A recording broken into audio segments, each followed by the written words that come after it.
O Senhor esteja convosco. Ele está no meio de nós. Proclamação do Evangelho de Jesus Cristo, segundo João. Glória a vós, Senhor. Naquele tempo, disse Jesus a Nicodemos: ninguém subiu ao céu a não ser aquele que desceu do céu, o Filho do Homem. Do mesmo modo, como Moisés levantou a serpente no deserto, assim é necessário que o Filho do Homem seja levantado, para que todos os que nele crerem tenham a vida eterna. Pois Deus amou tanto o mundo, que deu seu Filho unigênito para que não morra todo o que nele crer, mas tenha a vida eterna. De fato, Deus não enviou o seu Filho ao mundo para condenar o mundo, mas para que o mundo seja salvo por ele. Palavra da salvação. Glória a vós, Senhor. Que as palavras do Santo Evangelho perdoem os nossos pecados. Amém.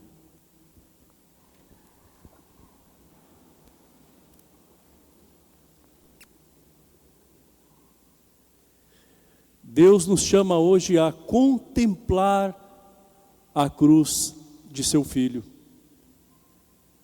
Nós exaltamos esta cruz. Nós não exaltamos o sofrimento e a dor.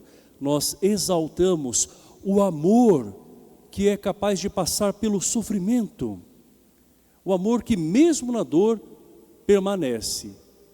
Assim é o amor de Deus.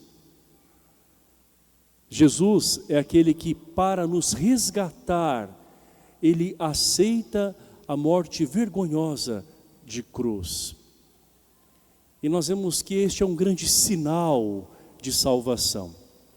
Os nossos irmãos de outras igrejas cristãs, que se denominam evangélicos, não traçam sobre si o sinal da cruz como nós. Muitos vão dizer que esse é um sinal de morte, por isso que eles não fazem este sinal.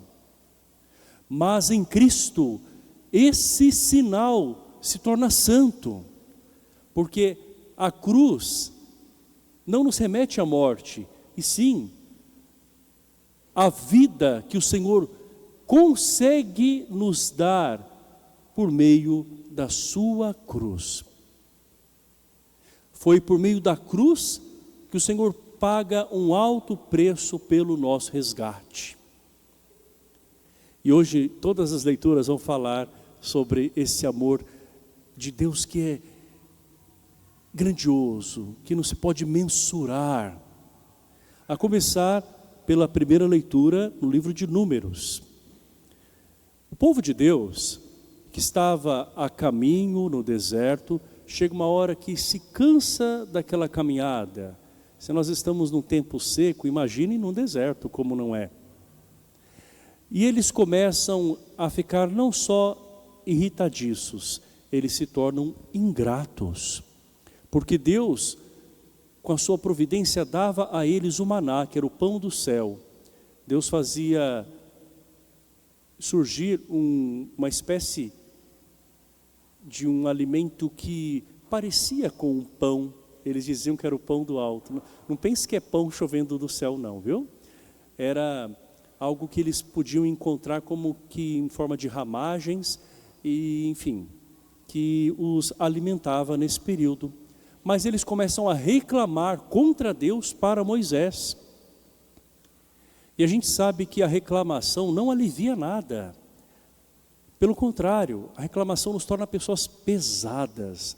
Uma coisa é você abrir o teu coração com alguém que te ouça. Outra coisa é você ficar reclamando, né? É um vício a reclamação. E eles reclamam e atraem para si serpentes venenosas que os atacam. Muitos morrem, outros estão à beira da morte. E nesse momento eles se arrependem de tudo aquilo que eles disseram contra Deus, pedem perdão. Deus, na sua compaixão, que é sem fim, ordena a Moisés que então construa uma haste com uma serpente nela enrolada de bronze. Mas não era a serpente que havia picado as pessoas e as deixado naquela situação? Por que agora uma serpente? Justamente porque o Senhor mostra que se foi um mal que os levou para aquela situação, agora Jesus é capaz de transformar esse mal num bem maior. Aliás, Deus Pai consegue transformar esse mal num bem maior, e Jesus fará isso também mais tarde. A serpente tem também um antídoto para o seu próprio veneno. Aqueles que olham para a serpente com fé são curados. Por isso que o Senhor ordena que se faça esta imagem, e assim acontece. No livro de Números, nós vemos que Deus ordena que se faça uma imagem de uma serpente. Daí os nossos irmãos podem dizer assim, mas também está escrito na Bíblia que Deus proíbe a fabricação de imagens. Deus proíbe que se faça imagens de ídolos, de falsos deuses. Senão seria contraditório, não é? No mesmo livro em que se fala que se proíbe imagens, também Deus fala para fazer uma imagem, uma serpente. Então, qual é a imagem? A imagem de ídolos. Os santos não são ídolos, são seguidores de Jesus. São aqueles que seguiram a Cristo no caminho de cruz e são exemplos para nós. Por isso que nós temos essas imagens que nos lembram os atos heróicos de amor que eles fizeram, a maneira deles viverem. Pois bem, voltemos então para a serpente. Assim como a serpente foi levantada no deserto, agora no Novo Testamento também Jesus será levantado no madeiro da cruz. Se aqueles que olharam para a serpente foram curados, aqueles que acreditam em Jesus não só serão curados, serão salvos. É o que Jesus hoje fala para Nicodemos no Evangelho. Então nós vemos que Deus sempre nos surpreende, porque a cruz que outrora era um sinal de castigo, de condenação, de vergonha, de humilhação, em Jesus Cristo se torna um sinal de cura, de redenção, de vida nova, porque do peito aberto de Jesus jorra sangue e água, e nós vemos o símbolo aqui dos sacramentos, né, do batismo, porque no batismo a gente morre com Jesus para ressurgir com Ele. Também nós vemos aqui o símbolo do sacramento da Eucaristia, representado pelo sangue, Jesus que se dá no seu santo sacrifício para nos alimentar, para que nós tenhamos vida. Veja como é bonita a nossa fé, como é linda a Sagrada Escritura. As leituras conversam uma com a outra. E todo o Antigo Testamento precisa ser lido à luz do Novo Testamento, em Jesus Cristo. A cruz. A cruz é um sinal, é um instrumento que nos mostra como Deus nos amou e nos ama. Mas nos nossos tempos, a cruz foi muito banalizada. Para alguns se tornou apenas um acessório, outros até deram uma outra conotação para ela, né? Algumas pessoas até fazem o sinal da cruz, mas de uma maneira tão rápida, não é, que parece que estão espantando assim algum mal, de uma forma supersticiosa, né? Então nós devemos, amados irmãos, olhar para a cruz com devoção, contemplá-la. Eu convido vocês a 2 exercícios nessa semana. Certamente você tem um crucifixo, seja na parede, seja perto da sua cama, algum cômodo da casa, ou ainda num pingente que você possa carregar. Convido você a contemplar essa cruz e ver o quanto Deus nos amou. Ele, que do alto da sua glória desce até nós, se faz servo, se faz obediente ao Pai, obediente até a morte, morte de cruz, por nós. Então medite sobre esse sinal de amor tão grande. E lembre-se que nós todos temos cruzes, não é? Mas quando nós vemos a Jesus Cristo, que faz o caminho com a sua cruz, nós sabemos que nós não estamos sozinhos. O ombro do Senhor também nos ajuda a carregar a nossa cruz. Um outro exercício que eu convido vocês a fazer é traçar o sinal da cruz com muita consciência.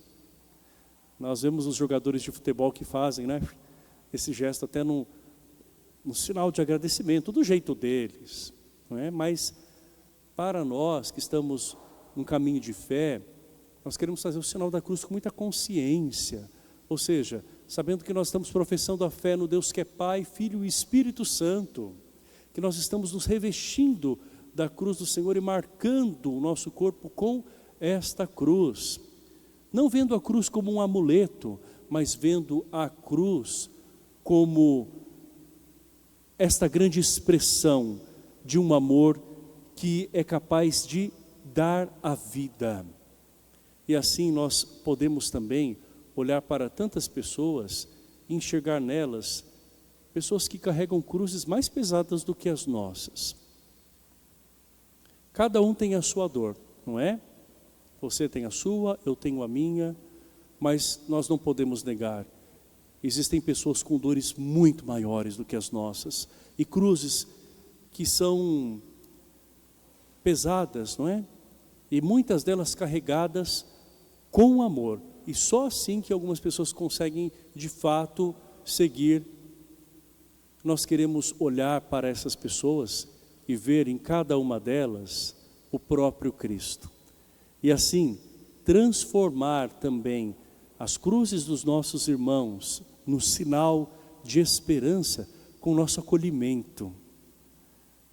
Sempre digo isso a vocês. Nós não conseguiremos resolver todos os problemas do mundo. Nós não somos os salvadores.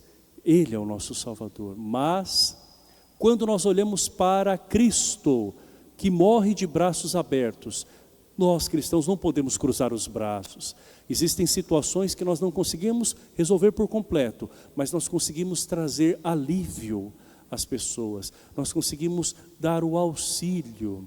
Então isto é vivenciar a espiritualidade da cruz. Espiritualidade da cruz não é um culto ao sofrimento, mas é saber sim que o sofrimento existe nessa terra e no ser humano, e não tem como a gente fazer de conta que não existe, não é? Existe sim, e o que nós fazemos diante disso? Olhamos para Cristo, o contemplamos. Nós também olhamos para as pessoas e vemos ali a presença do Senhor. Que o amor de Deus seja o combustível para a sua semana. Que ao passar diante de uma igreja onde há Jesus vivo e ressuscitado, vitorioso na Eucaristia, que você não tenha vergonha de traçar o sinal da cruz. Esse é o primeiro sinal que eu faço quando eu acordo. Agradeço, Senhor, por mais um dia. Que tudo seja para a tua honra e glória, para a minha santificação, para o bem das pessoas que eu encontrar hoje. Essa é uma oração que adotei e faço todos os dias. Vejo tantas pessoas que traçam o sinal da cruz também, em outros momentos que são tão sagrados, como o momento da refeição, e não se envergonham por isso, porque sabem que tudo é uma expressão do amor de Deus. Santo Antônio é aquele que diante de uma tentação, ele traçava o sinal da cruz, e assim ele conseguia superá-la. Vamos também usar este sinal com muita consciência, sabendo que é o amor de Deus que nos sustenta, é Ele que nos liberta e é Ele que também nos faz compassivos para com os irmãos que carregam a sua cruz. Louvado seja nosso Senhor Jesus Cristo. Para sempre Ele seja louvado.